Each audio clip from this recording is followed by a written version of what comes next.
Hai guys, welcome back to my channel dan Assalamualaikum. Dalam video kali ini, Iman akan kongsikan game baru daripada MAE ataupun MAE, iaitu All Sort of Ong.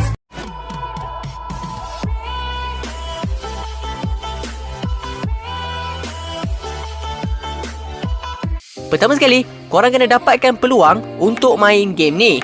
Setiap kali korang main, korang boleh dapatkan cash reward ataupun voucher. Cara untuk main game ni mudah je. Korang hanya perlu asingkan semua item mengikut kategori yang dia sediakan. Korang diberikan masa selama 30 saat untuk asingkan semua item mengikut kategori.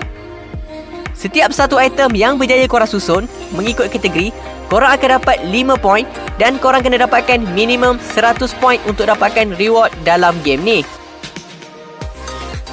Kalau korang baca dekat terms and condition, dia ada senaraikan 26 cara untuk kita dapatkan peluang untuk main game ni.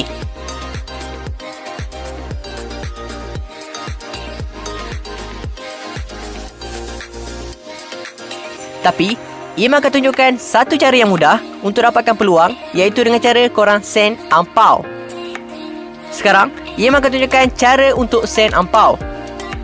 Mula-mula sekali, korang tekan Angpao. Lepas tu, korang boleh pilih sama ada Scan and Pay atau Send Money. Kalau in pilih Send Money. Lepas tu, korang pilih korang nak send dekat siapa. Dan untuk amount, korang masukkan RM5.